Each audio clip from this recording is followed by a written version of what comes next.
coast and floorboards to shingles, this is the Money Pit Home Improvement Show. I'm Tom Kreitler. And I'm Leslie Segretti.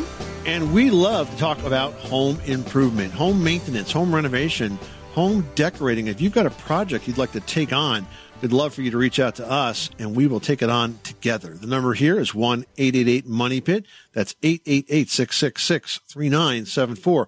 Or you can post your questions to moneypit.com/ask. Coming up on today's show, could you use a better night's sleep? Well, it turns out that March is the best month to buy a mattress with discounts of up to 50%. But there are so many options, we're going to take some time to offer some tips on what you should be looking for. First, jump on all the beds and roll around on them.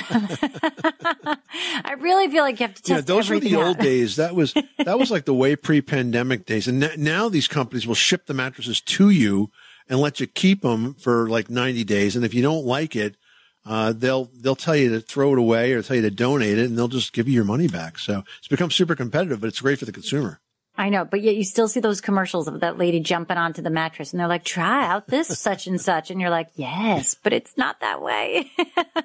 Also ahead, everybody, spring is going to be here before you know it. And if you're looking forward to a lush green lawn, you better get dandelions under control before they happen. So we're going to share some tips on how to tackle those weeds for the entire season.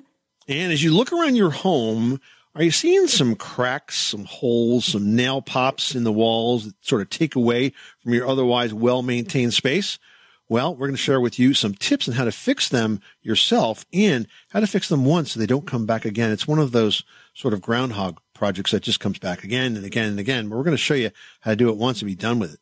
All right. But first, guys, we want to help you create your best home ever. So whether you are doing the job yourself or you're hiring a pro or even you're just starting these projects out, we are ready to help you get those jobs done right.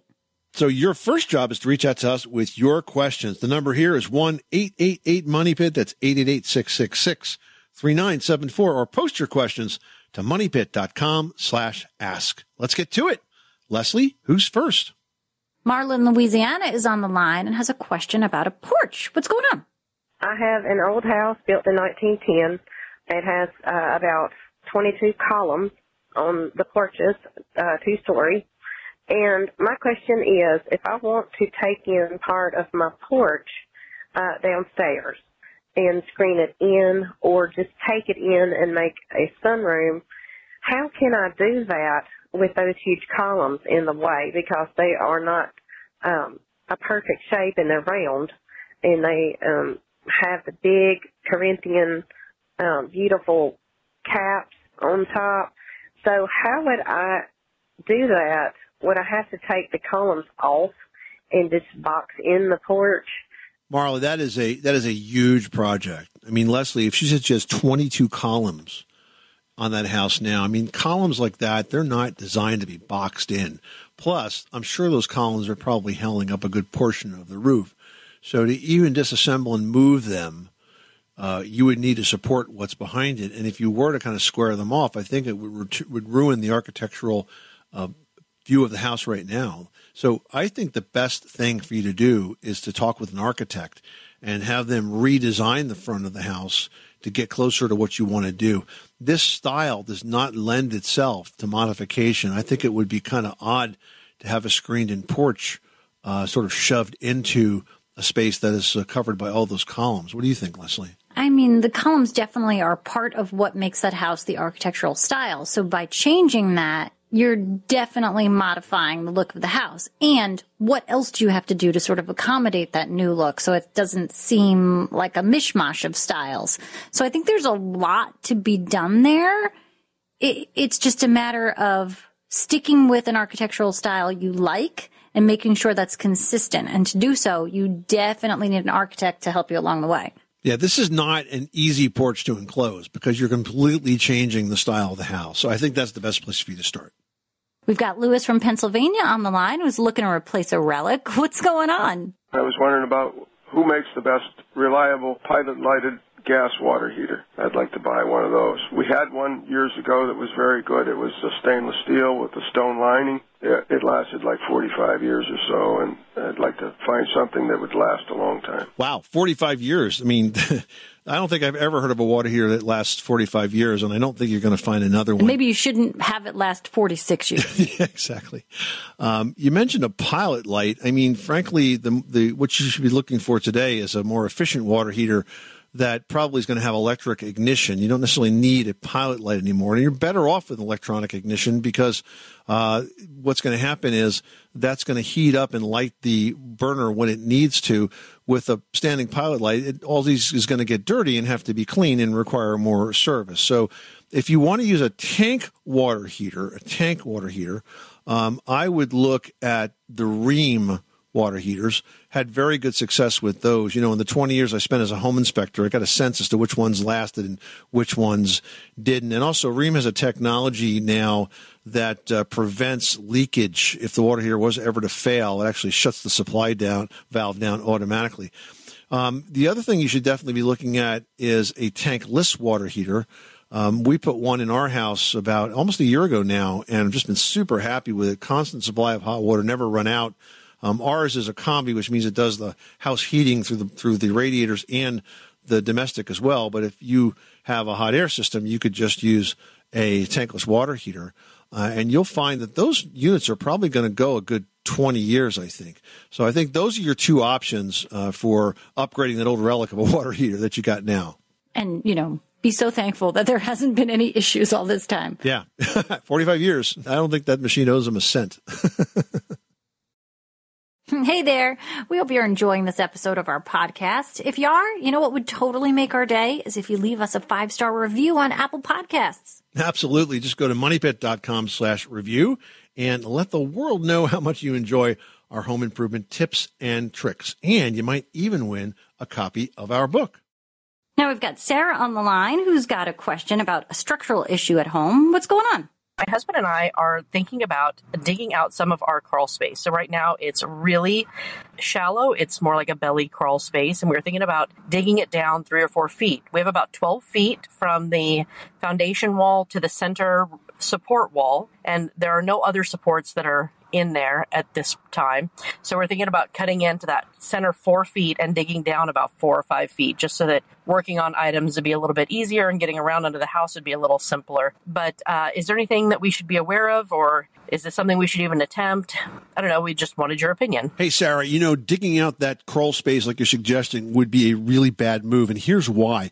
You can't just take that dirt away because the foundation is supported by that dirt right to the side of it, right? And that center wall going down the crawl space, that the foundation under those beams is being supported by the soil that's there. And if you take a big chunk of soil out from the middle of that, you could get some shifting where the dirt will sort of fill that in, especially if you had like weather or a leak or something of that nature, and it can actually undermine that foundation for the crawl space. Typically, if you have a house that's on a crawl space and you want to dig out a basement, you essentially have to create retaining walls inside of that perimeter. And that's called, in the business, a Yankee basement. I don't know why they call it a Yankee basement. It was really popular up in New England at one point, but typically there will be an additional foundation wall that's built there for the sole purpose of holding that soil in place, because if that outside soil that's under that original crawl space depletes, you're going to have nothing holding up the house, and then you could get a major shift and a big structural problem. So don't do it. You want to scrape out a little bit of that soil so you can kind of wiggle in there to make a repair? Fine, but a really bad idea it would be to take out 4 feet or 4 or 5 feet deep of that all the way. Heading over to Illinois, where we've got Keith on the line who wants to chat about the money pit. What's going on at yours?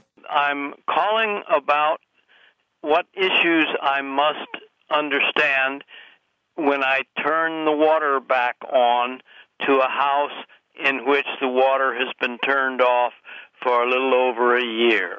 Okay. And I'm assuming there might be some leakage due to washers not being moistened or whatever, but I don't know, so I'm asking for your instructions. So that's a good question. And as a home inspector for over 20 years, I've seen a lot of things happen when it comes to, re-engaging the water supply in a house.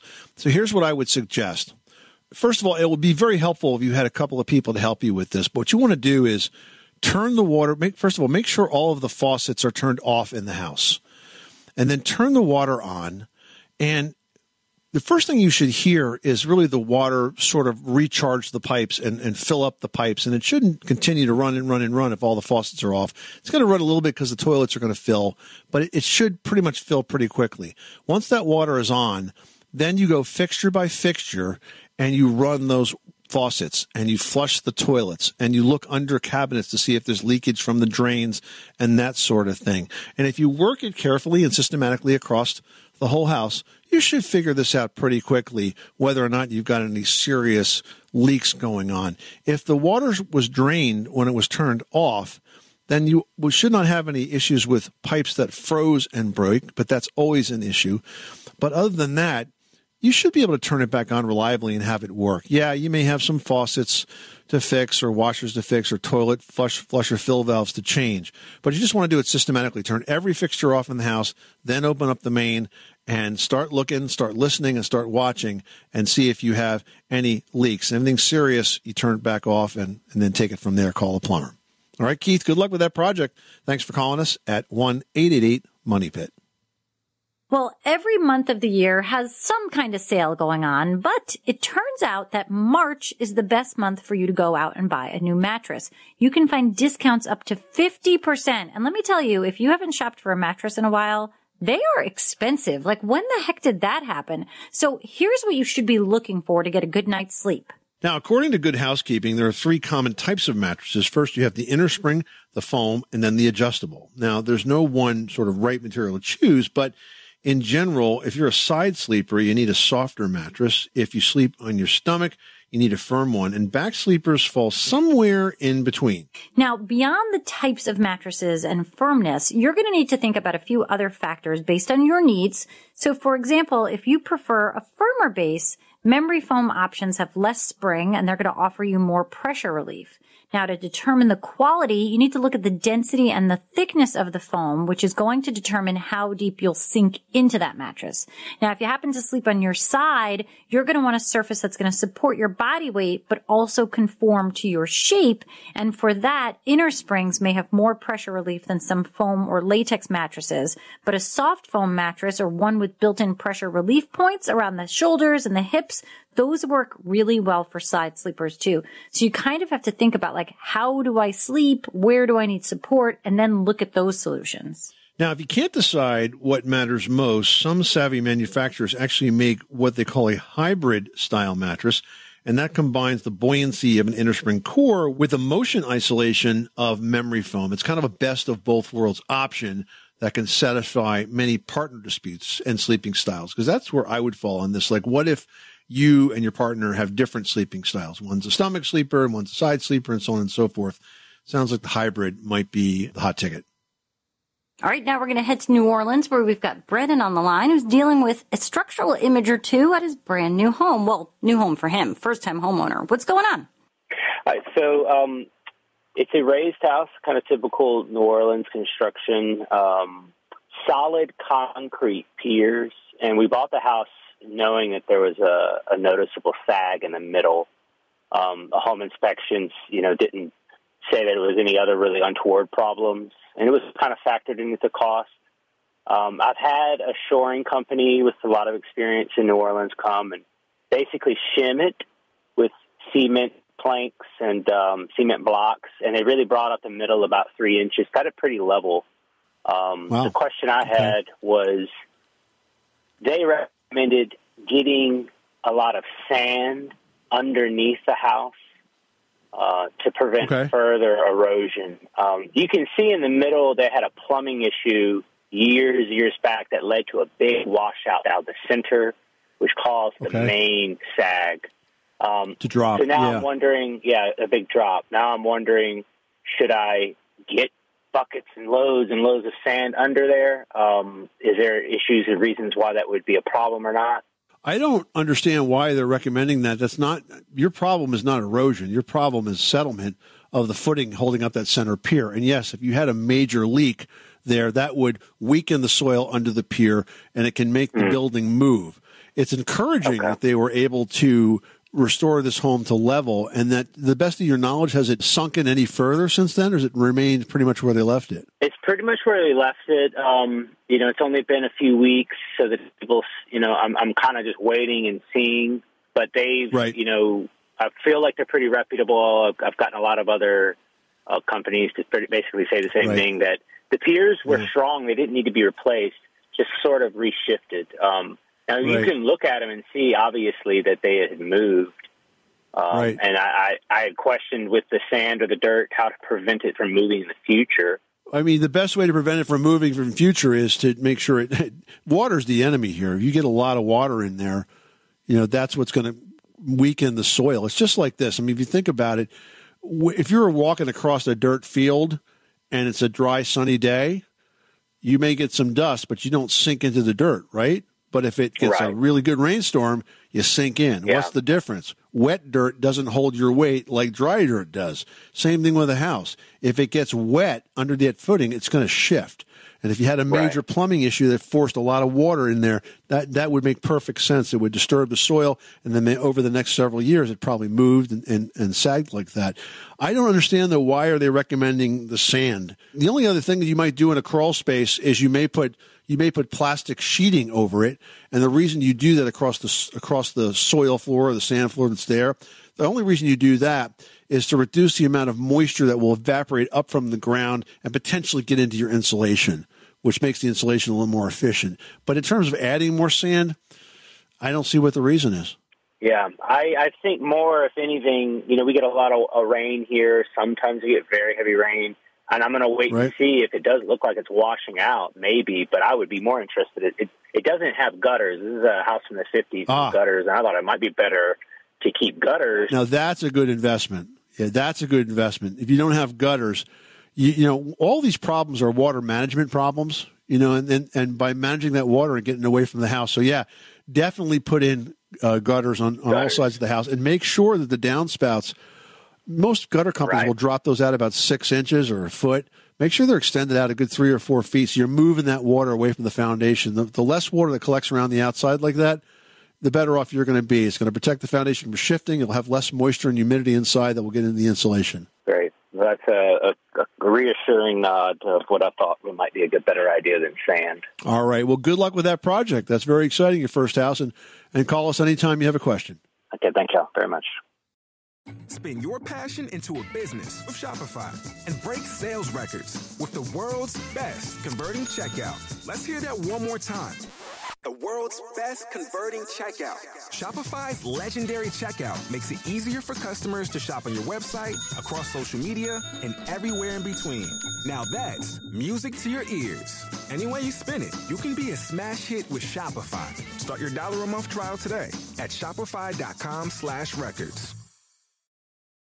Now we've got Rosalie on the line, who's looking for ways to make her home more accessible. Tell us about it. I'm looking to install an elevator in a 2-story house. That's actually becoming very common, installing elevators in houses. It used to be something that was thought of as impossible, but now with advanced technology, it's entirely possible. It takes the same space as, say, a small coat closet.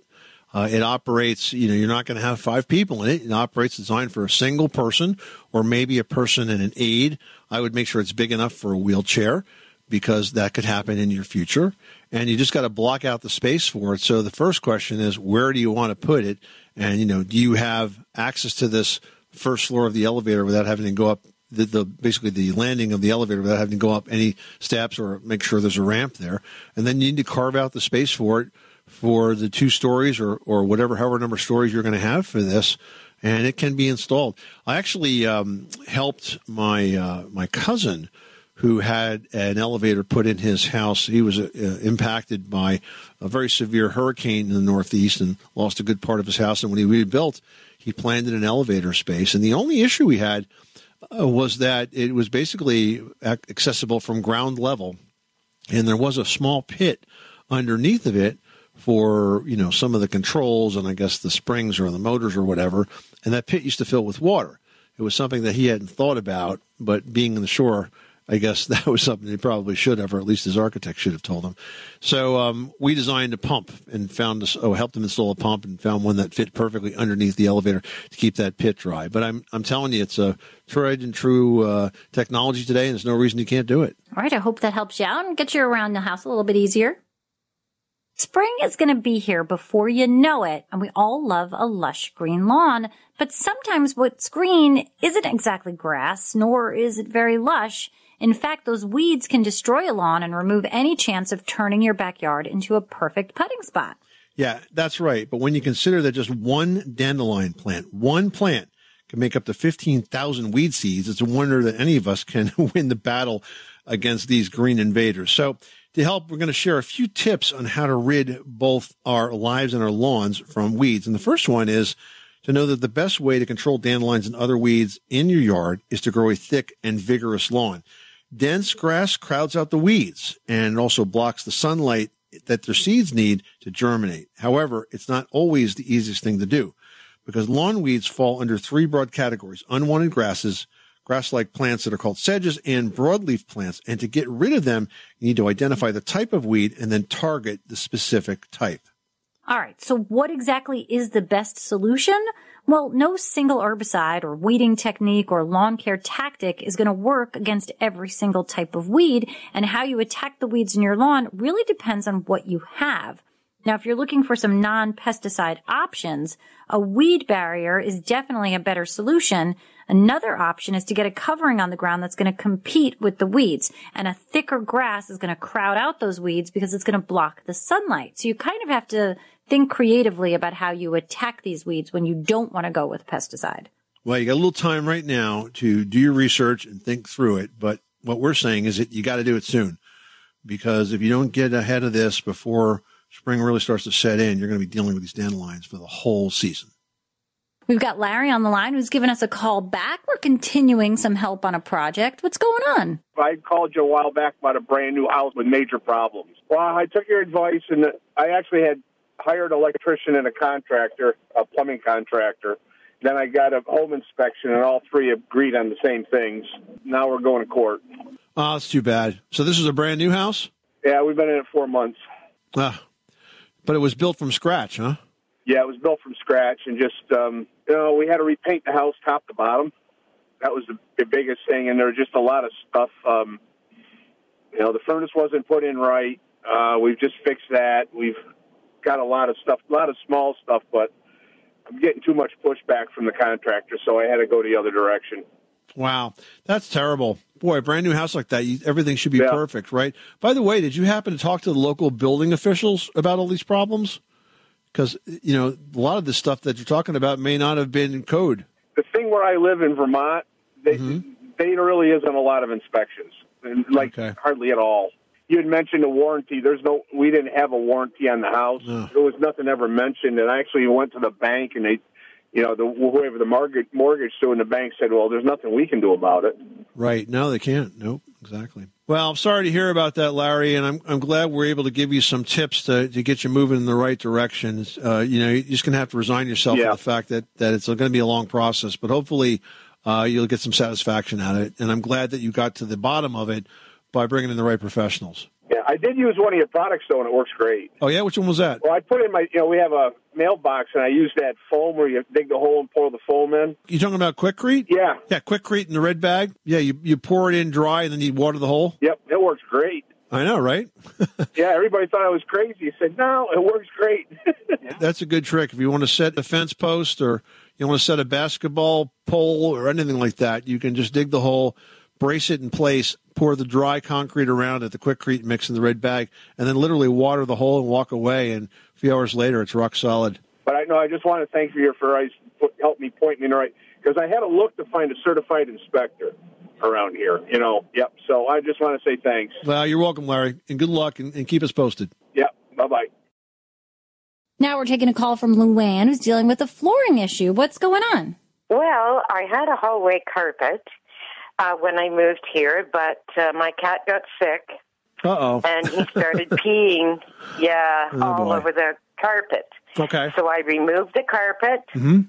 I washed the plywood floor, and then I painted it with kills, Okay. which is supposed to kill the smell. Okay? Yep. Mm-hmm. Now my dog goes pee in one spot every night, and I'm going to have someone come in next week.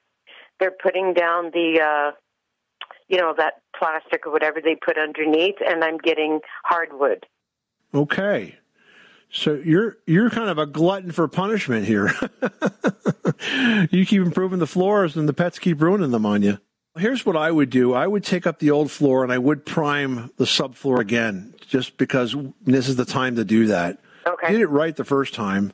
I just think you should do it again, because this way, if there's anything left over from the pets, this will help to seal it in, and it won't be nearly as bad as if you didn't do it. So before that new floor goes down, I think it's a smart idea to prime the old floor again. I would use, Kills was a fine product. If you had a choice, I would use the oil-based or the solvent-based version of that, because it comes latex and it comes solvent-based. The solvent-based is a little tougher and gives you a better seal than the water-based. Well, to be honest, it was the oil base. I didn't know it. Well, you made the right decision. It was winter, and I'm putting it on. Yeah, that's a good idea. If you have a problem with a pet like that, is to prime that surface, because it does get saturated, and it's the best way to seal it in permanently. So good luck with that project, Luann, and maybe we need to do a little work training the pets, right? Oh, well, thank you two so very much. You're welcome. Well, drywall repairs are one of the most common types of home maintenance chores that we have to take on. But if you don't do them properly, you're going to be ending up doing them again and again and again. So we're going to share a few tips on how to get them done right.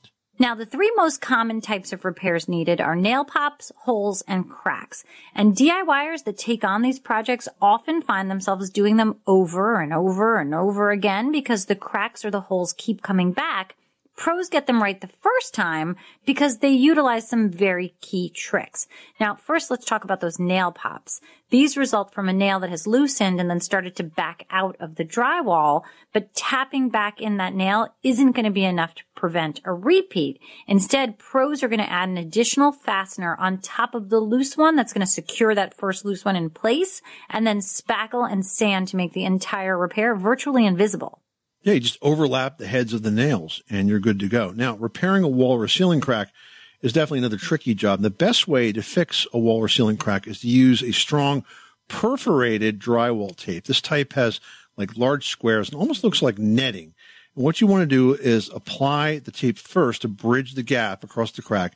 And then you're going to apply some spackle over that tape in multiple thin coats, so it can be sanded, primed, and repainted. And I tell you, if you use too much of the spackle, you're much better off sanding in between those coats. Don't put too much on. We're all tempted to, but then it just makes a big stinking mess. So several thin coats, like maybe 2 or 3 thin coats is all you should need. Now, filling a hole in drywall, that for sure is a bigger job. For that, you're going to need scrap of drywall, a leftover piece of window screen, some joint compound, and a few common tools that you probably already have. And the best way to patch a large hole is to cut the hole to fit the patch and not the other way around, even if sometimes that means you have to make that hole bigger.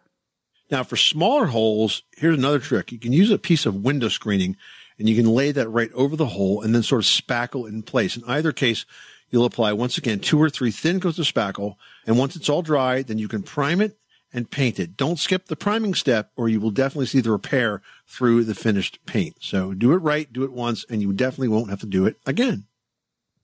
Fred in Missouri's on the line, and he's got a question about a door. What's going on at your money pit? I call it a fake French door. It's got the 2 panes of glass in it, but only one side opens. Okay. I've got some wood in there that's kind of a U, or like little slivers of it, and they're starting to pull out and bow out. If that's something that's easily repairable, or would it be better off just go ahead and just replace the door with something newer, probably more with a PVC shell or aluminum shell? So are you saying that the door is starting to decay? You're getting some rotted areas? Yeah, it's down where the center is, where the door hinges at on the outside. It's kind of like, it looks like they put it together in small pieces and just cut them in finger grooves in them and then fitted them together. Oh, yes, finger joint, yes. Mm-hmm. Yeah, and they're starting to come apart and come out. So actually, you don't have to replace that door. It is completely repairable. There are two products that will come in very handy. They're made by Abatron, Abatron. The website is abatron.com.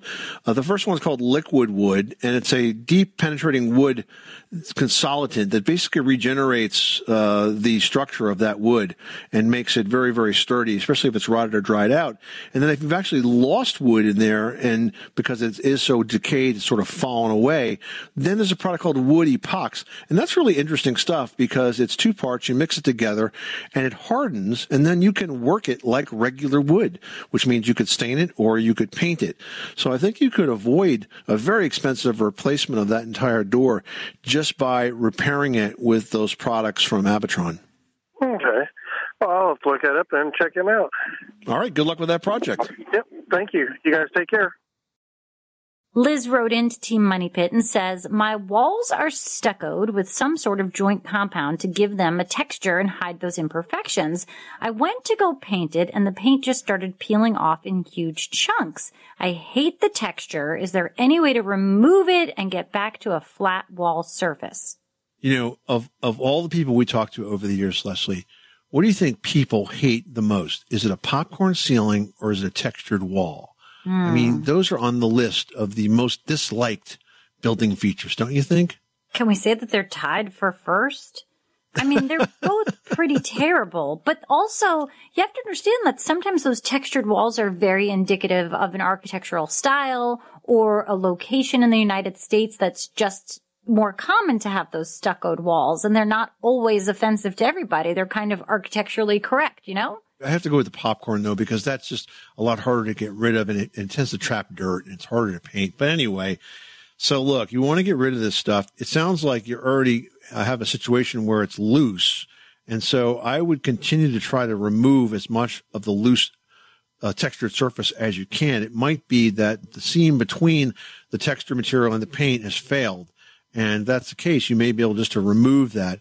If you can get it all off and you can lightly sand and it's reasonably flat, it would be critical that you do a good job priming this. And I would use a solvent-based primer on this. It's going to give you good adhesion and it'll stick well to whatever old surface is left behind. And then on top of that, I would use a flat and only a flat. Don't use eggshell or any other paint finish. A flat finish paint, because if you use anything that's got the least bit of sheen to it, it's going to show, because every time the light hits it, whether it's sunlight or a lamp or a ceiling fixture, it's going to show the imperfections in that wall.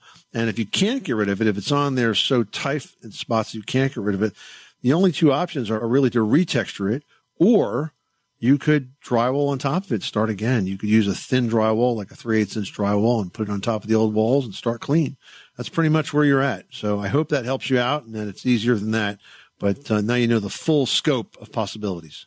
All right, now we've got one here from Deanna who says, I own an older 2-story home in the country that needs a lot of work. I have major leaks on the side roof and minor leaks on the top roof. Is it worth it to try and get a new roof, then repair the ceilings and floors that are ruined by the leaks? Well, geez, I wouldn't do that first before you replace what's causing the leaks. Yeah, and you know, the thing is, you may not need a new roof. I mean, very often you'll get leaks in a roof that are not caused by a failure of the shingle. It could be a failure of the assembly. It could be that you have a problem with the flashing, or like there's space where maybe just some shingles cracked or something like that. I want to know what's causing these leaks, and I would try to make the repair if I needed to stretch my budget out a little bit. But if you can stretch your budget and you have to do one thing, then obviously you have to start by keeping water out of the house with that new roof, because if you let the water get in, a whole bunch of other bad things can happen.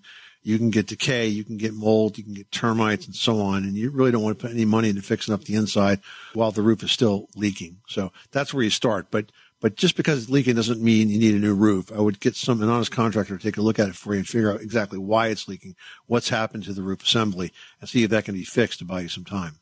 Yeah, and Deanna, even if you start to make those repairs that are shoring up those leaks before you replace a new roof, like make sure it's really not leaking before you go and repair that ceiling and repair the floor, because sometimes a weird wind-driven rain can bring that water right back in.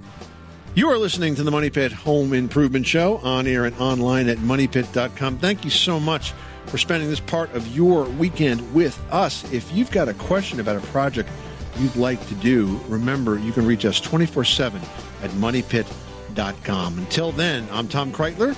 And I'm Leslie Segretti. Remember, you can do it yourself. But you don't have to do it alone.